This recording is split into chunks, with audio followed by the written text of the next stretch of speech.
All right. How's it going, Aaron? Good, how you doing? Doing good.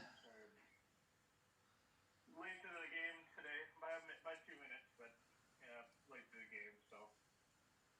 Well, we got it was like almost 60 yesterday, and we're supposed to get a little bit of snow today.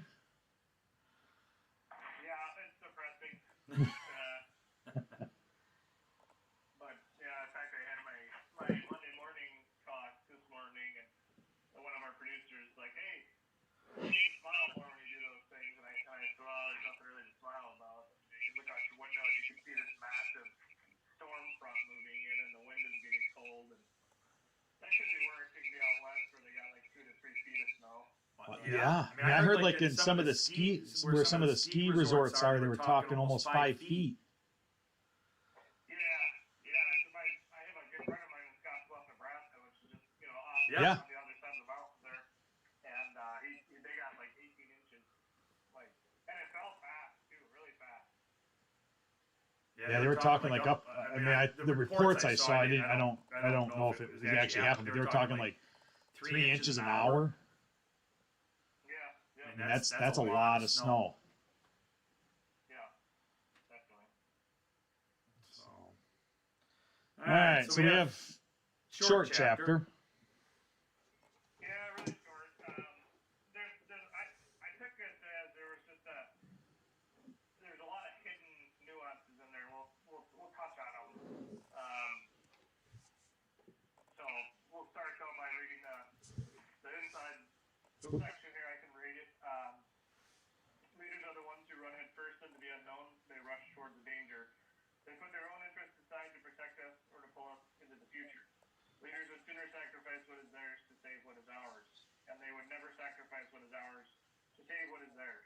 This is what it means to be a leader. It means they choose to go first into danger, head first toward the unknown, and when we feel sure they will keep us safe, we will march behind them and work tirelessly to see their visions come to life, and proudly call ourselves their followers.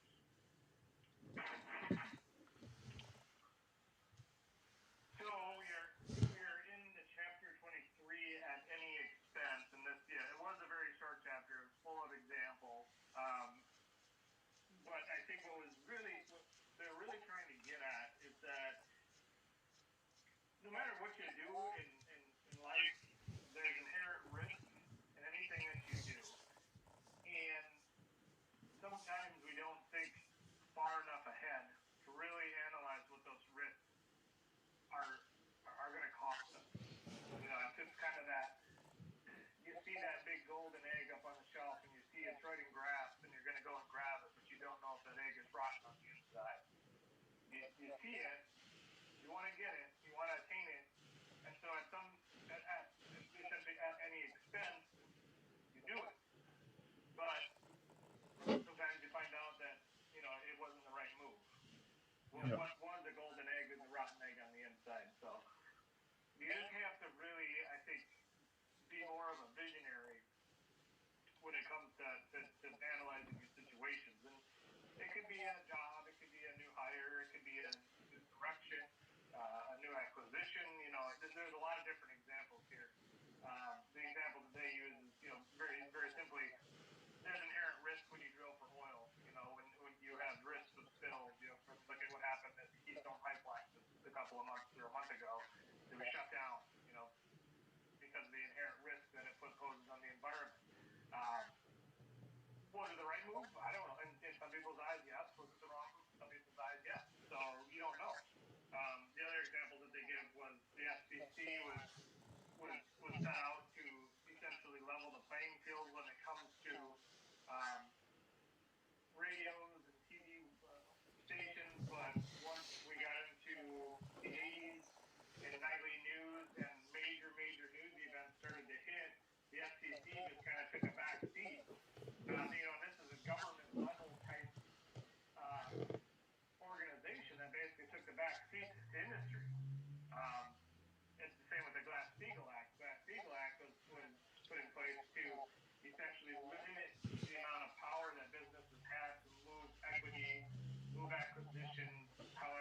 Sure.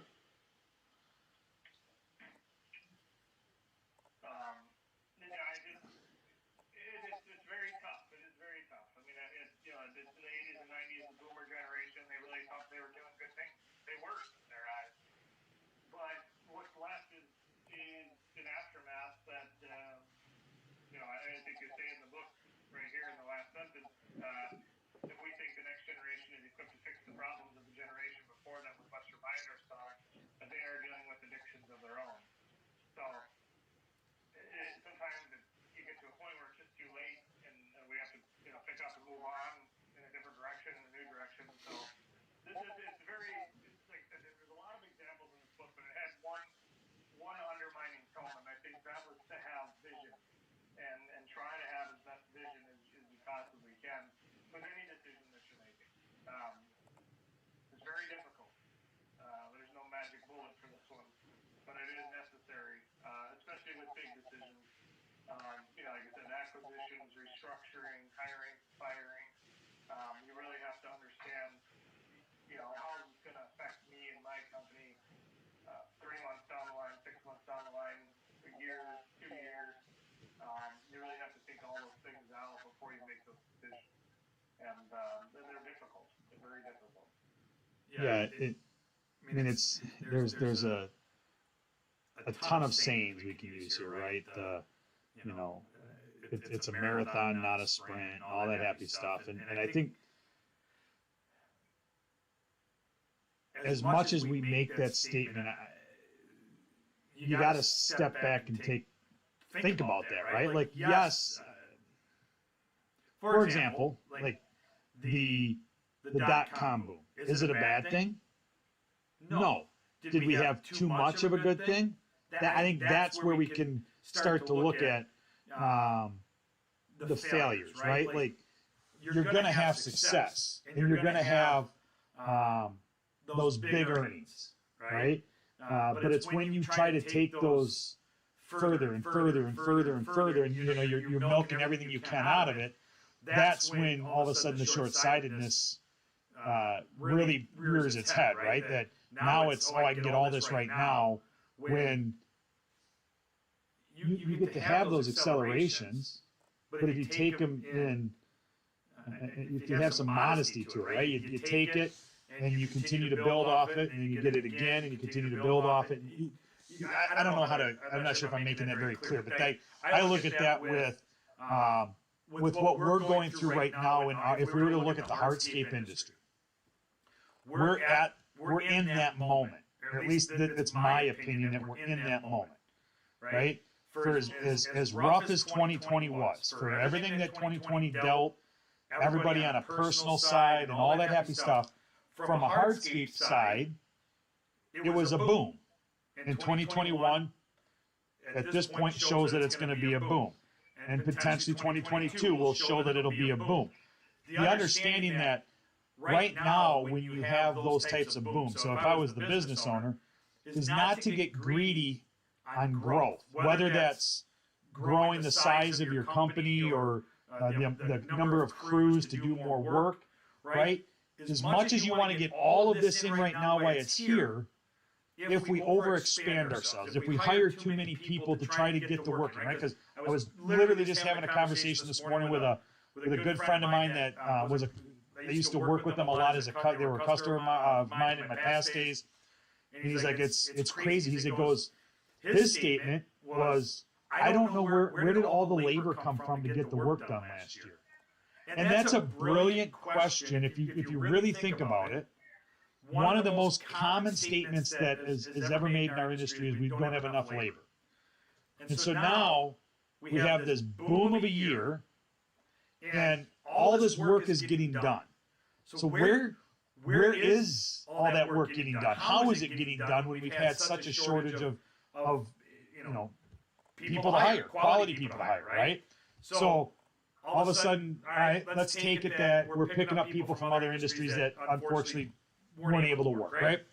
But now we've hired a bunch of people to take over the work we needed to get done and the work we saw coming as far as this big boom of jobs. Well, pretty soon I could go from that owner-operator with 4 guys to an owner that has, 20 people and 5 crews.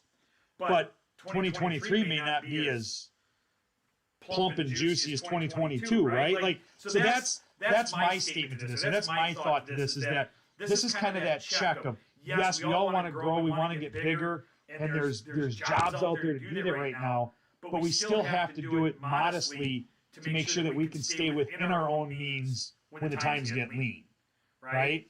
That's how I look at it, I guess. No, I think that's right. I mean, there is a certain sense of greed. You know, you have written up there at the title of it, what it is, greed.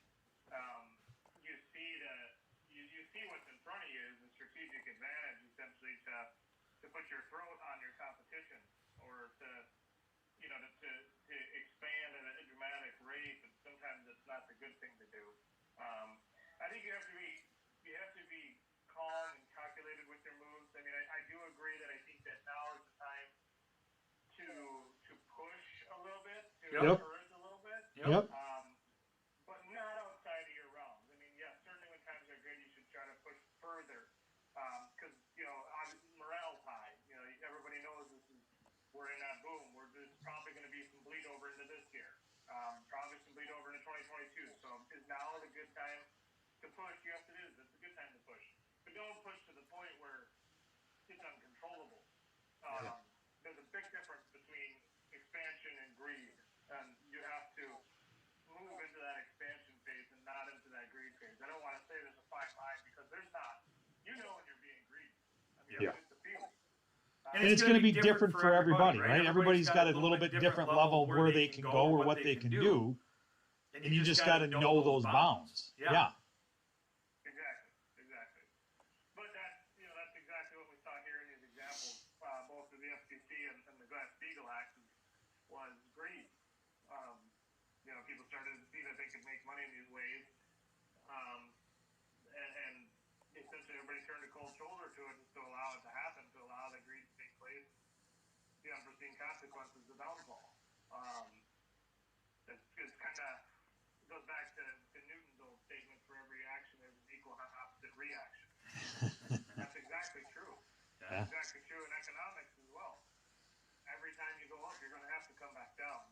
The economy finds a way to go into equilibrium all the time. So you just have to be smart, dealing with the changes. I think some of the principles that we talk about maybe in this book, maintaining your human factor, your circle of safety. I had a quote today from Ralph Waldo Emerson that says that your character trumps your intelligence. And I think that's true. Having a true character really trumps anything in life. Being true to yourself, and true to your employees, and true to your customers. I think it trumps about anything in the world. You can't take away somebody's truth. Yeah. So that's, I think, what we're talking about here is just stay away from the greedy side of things. It's very easy to get addicted to success and wonder what's next and crave what's next, and you start getting that mentality that I'm not going to let anything stop me, which is a good mentality to have. That's that raging bull type mentality. But when it starts turning into a greed factor where you don't care about things, you don't care that you guys are working 100 hours a week, you don't care that you got jobs stacked up so the guys can't get it done. You don't care about those things. That's what I think we're really trying to get at is that's where you've gone from safe expansion to greed. And that's where we don't want to go. Correct, because I don't want it to sound anything like, not pushing, right? You gotta put yourself outside the box a little bit, right? Like make yourself uncomfortable. That's where growth happens, is in the uncomfortable zone. But there's a difference of being uncomfortable and completely stepping off the edge. Yeah. Well, I think it speaks a lot to first-time business people. Your first-time business where you're branching off on your own. You're starting your own hardscape company, your own manufacturing company, whatever, and you start to get some early success. You start to see that. Your first review comes up on house or whatever. That you're a class act. Work for you again. You start feeling that mojo. You're feeling good. And then another one hits, and another one hits, and then all of a sudden you start realizing, hey, I'm pretty good at this. And that's when you got to start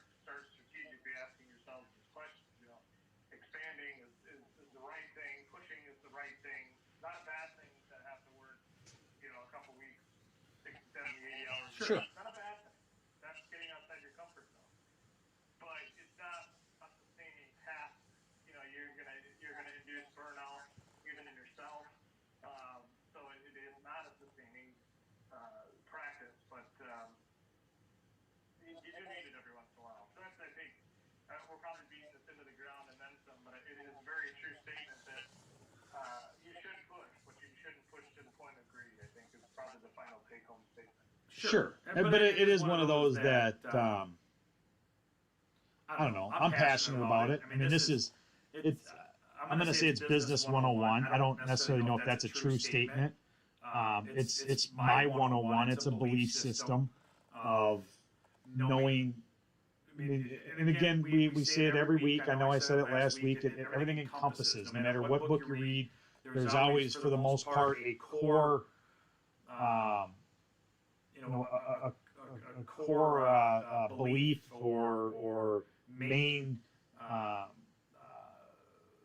don't even know what the word is I'm looking for now, but there's a couple of those essential things that are going to run true in every success book you read, every business book you read, every whatever.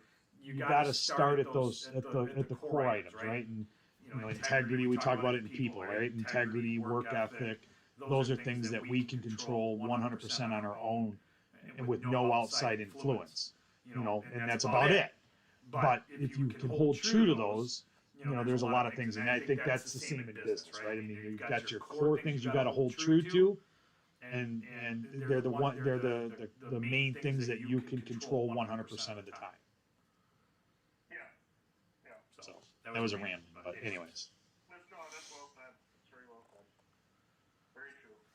So yeah, it's a quick chapter.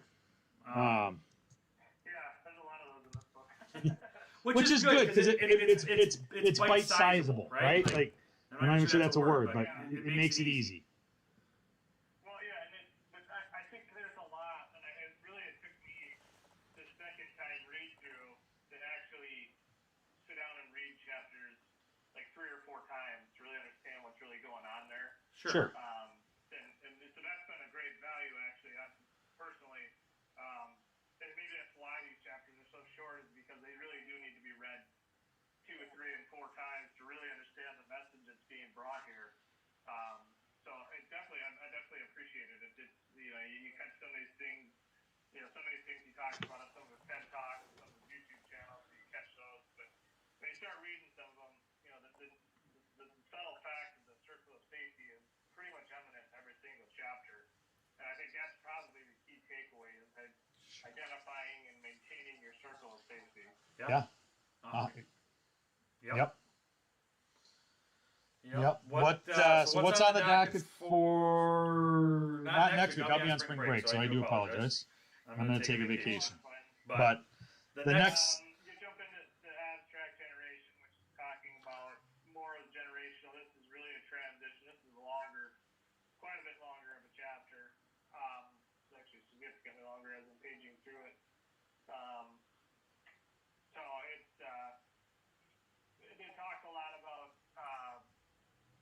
the 2000s and beyond generation, millennials, talking about how they interact. It's important because if you've never really understood and always asked yourself the question, why don't the millennials work differently than other generations? This is a good chapter to understand that. What the mindset is. Every generation has a drive because of something that has happened in the past.